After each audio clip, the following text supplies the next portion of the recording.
Samantha Torres vanished on a rainy Thursday, and 5 days later, her severed hand washed ashore in a black box, carefully preserved, wrapped in rose petals, and marked with a gold bracelet bearing her initial.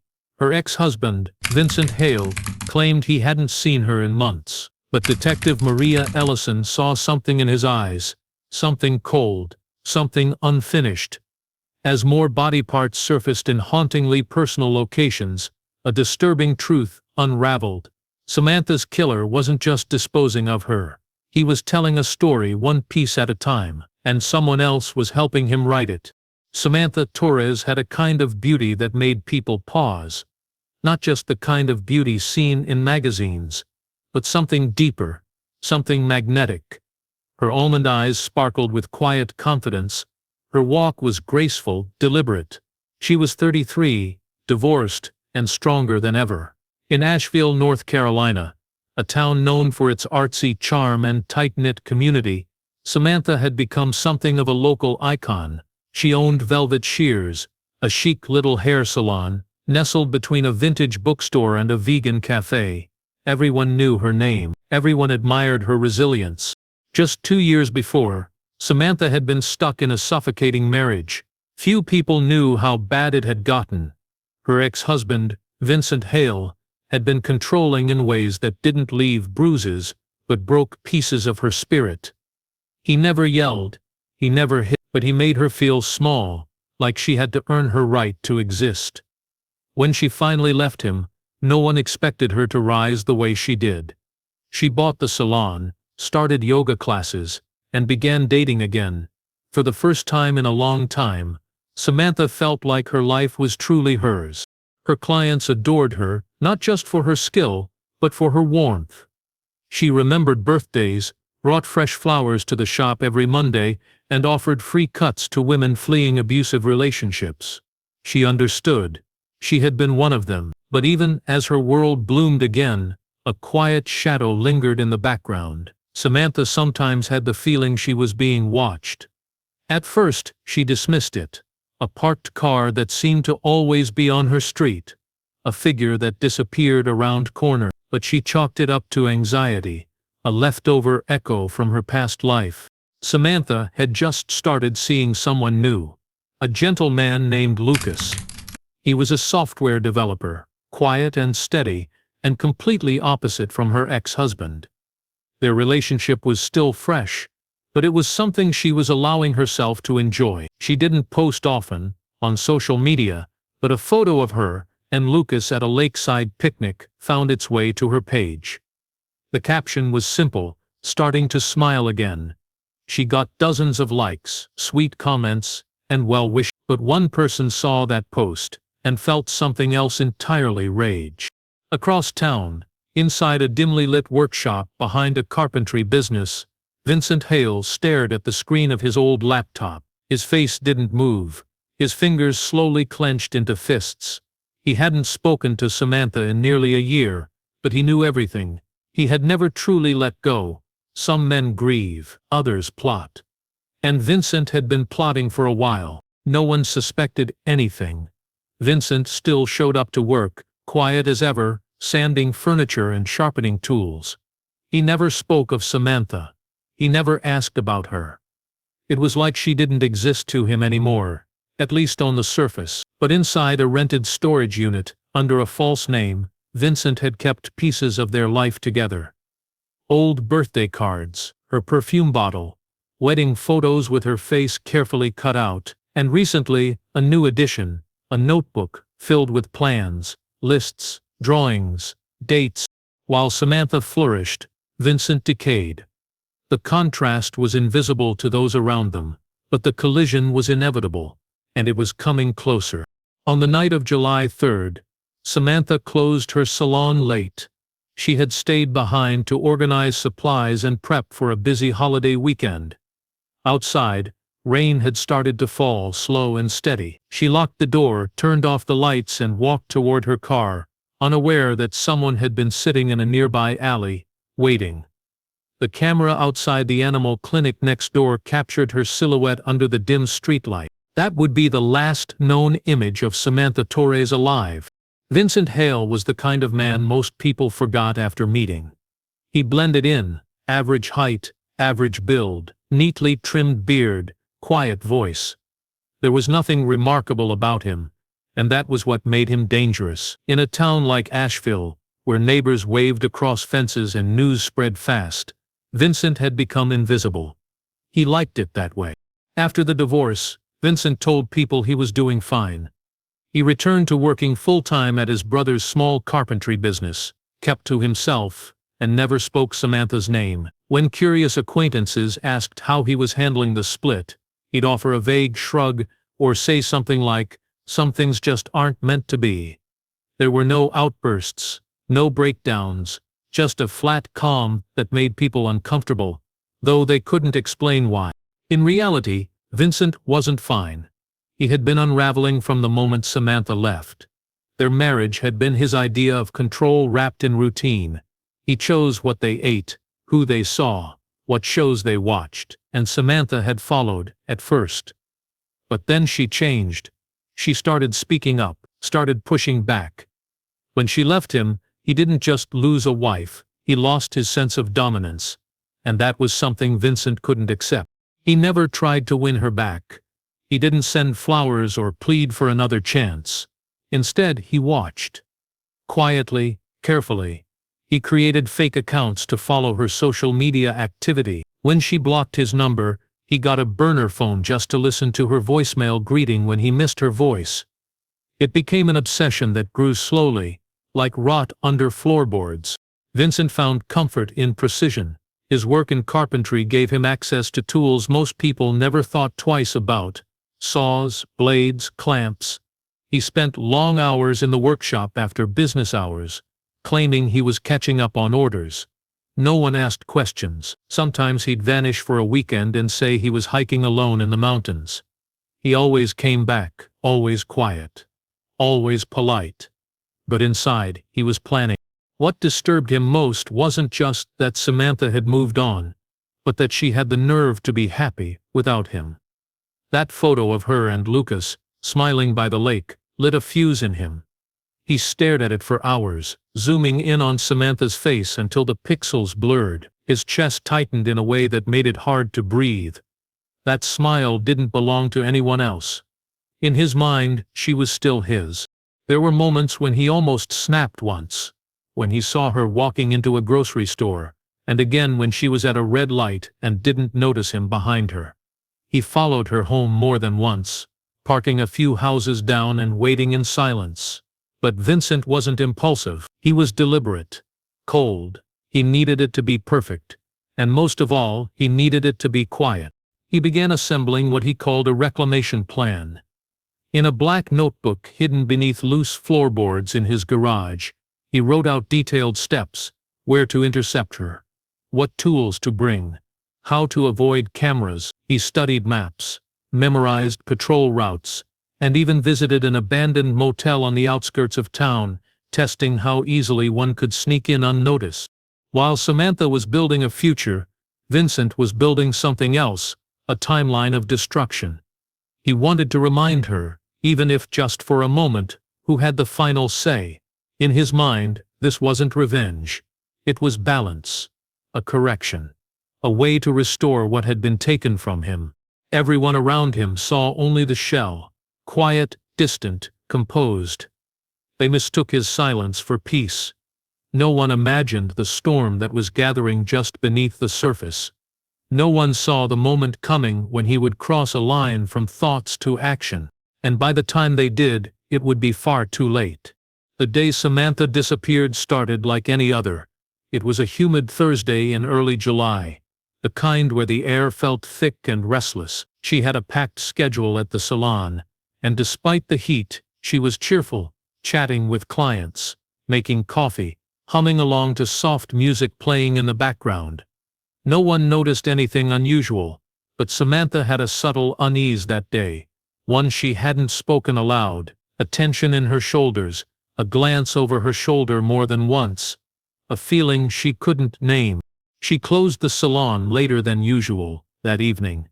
A last-minute walk-in pushed her past closing time, and she took her time cleaning up, wiping mirrors, sweeping hair, locking up the cash drawer. Outside, dusk had turned the sky a murky violet, and a light rain had started to fall. She threw on a long gray cardigan and stepped outside into the cool mist, locking the salon door behind her. She didn't know someone was watching her from a darkened alley across the street. Samantha's car was parked 2 blocks away in a lot where she always left it when Main Street was full.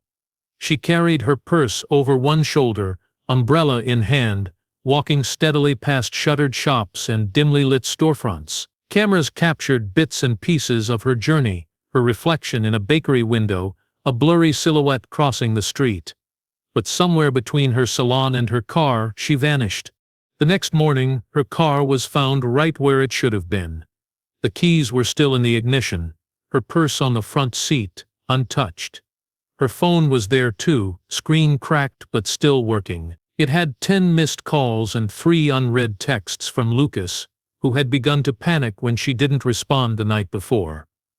Her car was locked, the windows rolled up, and there were no signs of a struggle, no broken glass, no blood, no witness who saw her get in or walk away. It was as if she had dissolved into the rain. The investigation began immediately. Detective Maria Ellison took the case. She was sharp, unshakable, and had a reputation for solving the unsolvable. But this one felt off from the start.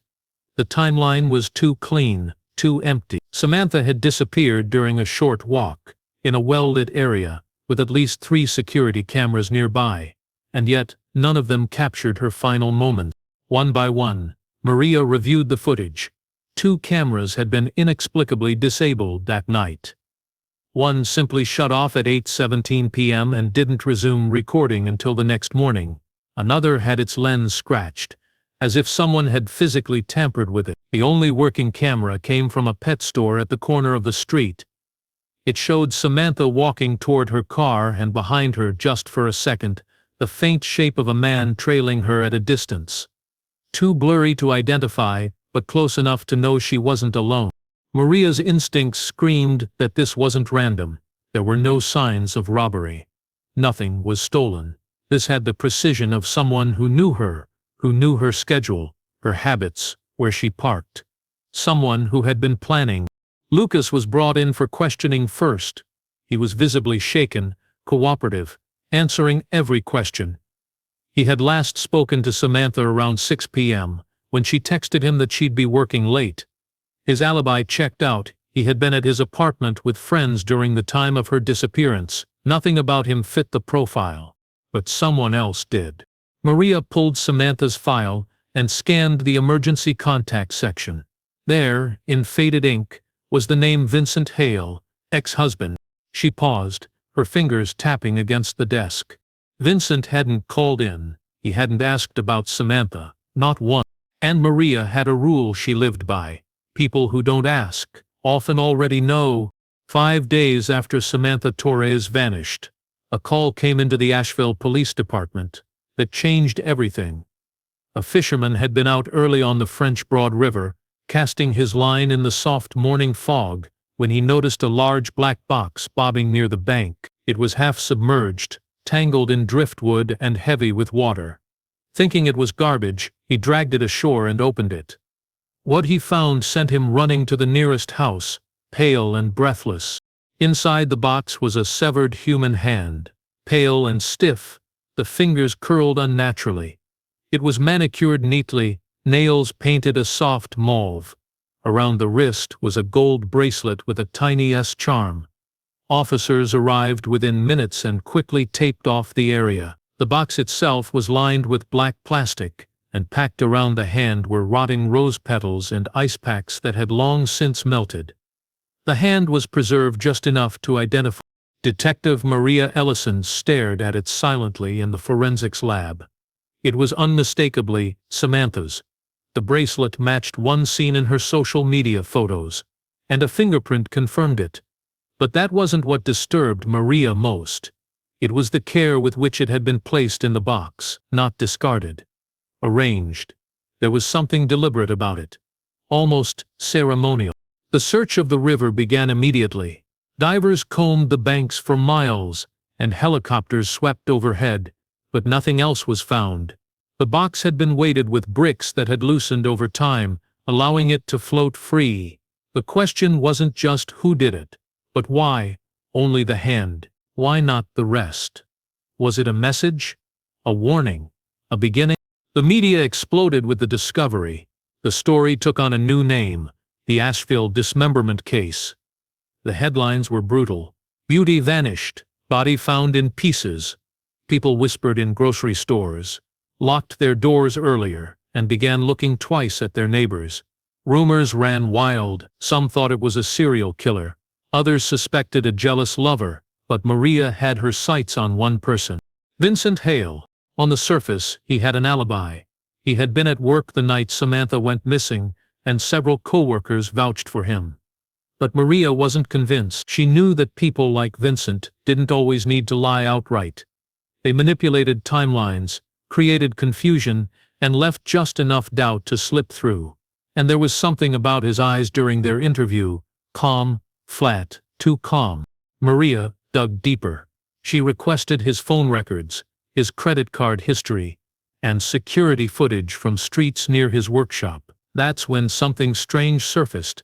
At 2:43 a.m., hours after Samantha vanished, Vincent's cell phone pinged near the riverbank where the box had been found. He later claimed he had gone for a drive to clear his head, but couldn't recall where. He said he was restless, couldn't sleep. It was vague, too vague. Still, it wasn't enough to arrest him. There was no physical evidence, no camera footage of him with Samantha, no fingerprints on the box. The most Maria had was a feeling that she was circling something dark, something methodical. Then came another discovery. A hidden trail camera set up by a nature photographer 2 miles downriver had captured something the night before the box was found. A man dragging a kayak to the water's edge under the cover of night. The photo was grainy, but the man's build was familiar. The way he carried himself, the slight stoop of his shoulders. Maria stared at the image for a long time. She knew who it was. Vincent was no longer just a shadow in the corner of this case. He was stepping into the center. And she was sure this wasn't over. It had only just begun. Detective Maria Ellison stood alone in the evidence room, staring at the photograph taken by the trail camera. It was dark, hazy, nearly unusable in court, but the man in the image, his build, posture, the outline of his face was unmistakably Vincent Hale. She didn't need a lab to tell her what her gut already had. He had been on that riverbank in the dead of night. The question now wasn't if he was involved, but how much he had already done and how much worse it could get. 2 days later, the second box appeared. It was left in front of the Asheville Community Library at dawn, placed neatly on the stone steps like a delivery. A librarian unlocking the door found it. This box was identical to the first, black plastic, duct-taped edges, lined with melted ice packs. Inside they found Samantha's foot, toes pointed delicately, as if it had been positioned that way. Once again, rose petals had been tucked around it, along with a piece of lavender-scented cloth. There was no note, no message, just quiet horror. The forensic team was growing increasingly disturbed, not just by the brutality, but by the precision. The body parts were being preserved carefully, almost lovingly. Someone was putting thought into each presentation, choosing meaningful locations. The salon Samantha owned, her favorite bookstore, the river she used to walk along in the evenings. These were all places tied to her life, now turned into sites of death. Maria now had the city under surveillance. Officers were stationed at public buildings, parks, and even dumpsters. Anonymous tips flooded in, but most led nowhere. What she needed was a break, something concrete, a mistake from Vincent. So far he had made none. Then came something unexpected. One of Samantha's clients, an elderly woman named Margaret, came forward. She mentioned something strange that had happened 2 weeks before Samantha vanished. After her hair appointment, Samantha had walked her to her car, and as they chatted, a man in a gray hoodie had stood across the street, staring at them. Margaret had noticed because she said his gaze never shifted, not even when cars passed in front of him. When Samantha saw him, her smile faltered for just a second. She didn't say anything, but she gripped Margaret's arm a little tighter. The moment passed, and they said goodbye. Margaret had forgotten all about it until she saw the news. Maria pulled surveillance footage from that day. Sure enough, at 5:27 p.m., across from the salon, a man in a gray hoodie stood watching. His face was turned slightly, and though it was difficult to confirm his identity, Maria's instincts roared. It was Vincent. Each piece was coming together, but just out of reach, like a puzzle with missing corners. She began digging into his past. Not just the marriage, but everything before it, his school records, his employment history. She even tracked down a therapist he had seen briefly after the divorce. What she uncovered chilled her to the bone. Vincent had once been flagged for obsessive behavior in college. A classmate had filed a report claiming he stalked her for months after she turned down a date. Nothing came of it. No charges, no formal consequences. But the report was real, handwritten. Buried deep in university archives, a pattern was emerging. Then, another blow. Box 3 appeared, this time at Samantha's yoga studio. Inside, her severed ear rested on a bed of dried jasmine flowers. This time, a slip of paper was tucked beneath it. Only 5 words, typed in all caps.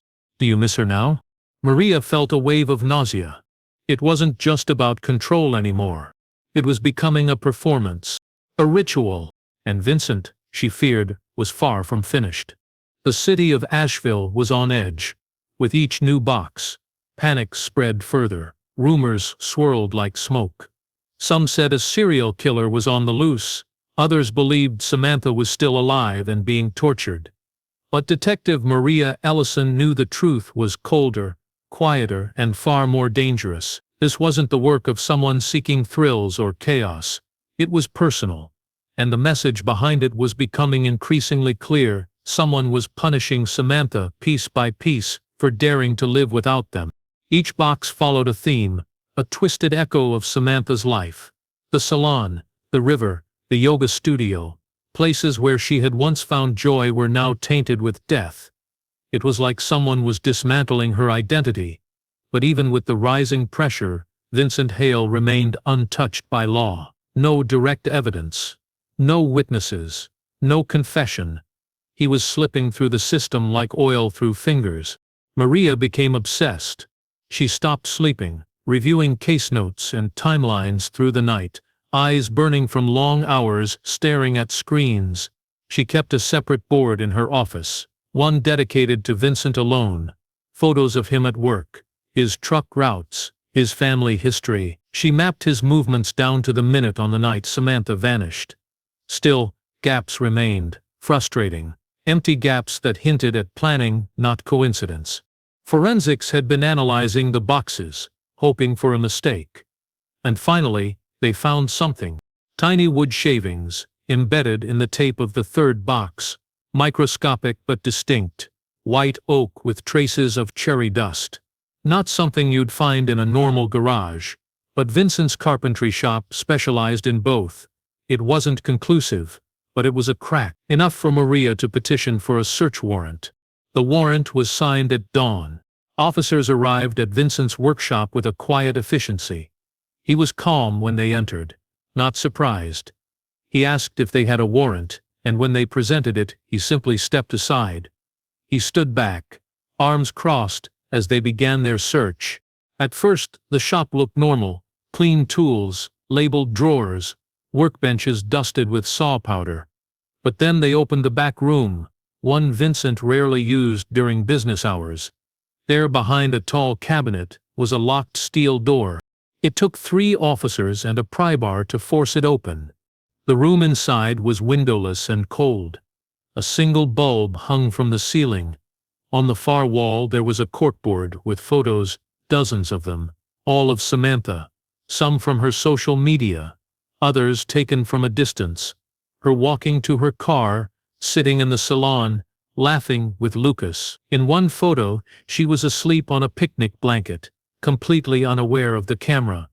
Below the corkboard sat a long table. On it were knives, rope, surgical gloves, and bottles of bleach. each item carefully arranged. But what chilled the officers most wasn't the tools. It was the mannequin in the corner. It wore Samantha's old clothes. One of her dresses, a wig that matched her hairstyle, her scent, her actual perfume, still lingered faintly in the air. The entire room was a shrine, a replica, a fantasy Vincent had been building in secret. He was arrested on the spot. Calmly. No struggle, no denial, just a blank stare, like he had already played out this moment in his mind. Maria watched as they placed him in the back of the patrol car, but something gnawed at her. She had what she needed: evidence, motive, means. Still, she felt uneasy, because even as Vincent sat cuffed and silent, a single question echoed in her mind, louder than the rest. Where was the rest of Samantha? Vincent Hale was behind bars, but the case was far from over. His workshop had revealed his obsession and laid bare his mind. But there was still one haunting truth. Samantha's body was incomplete. Only fragments had been found, carefully selected, delivered like cryptic puzzle pieces. The rest of her remained missing, and Vincent wasn't talking. In the interrogation room, he sat stone-faced, hands folded neatly on the table, eyes unblinking. He answered no questions. Not about the boxes. Not about Samantha. Not even about the shrine built in her image. He simply stared at the wall, occasionally blinking, as if he were in a trance. Maria Ellison had interrogated liars, murderers, manipulators. But Vincent was something else. He didn't deny anything, but he didn't confess either. He existed in a terrifying stillness. Maria changed tactics. She stopped asking about the night Samantha vanished, and began asking about control, about ownership, about loss. Still nothing. But when she placed one of the crime scene photos, the third box, the note inside on the table before him, she caught it. A flicker in his eyes, barely noticeable. But it was there. Vincent was proud of what he'd done. That much was clear. He had orchestrated the boxes like an artist, unveiling work no one had requested, but everyone was now forced to look at.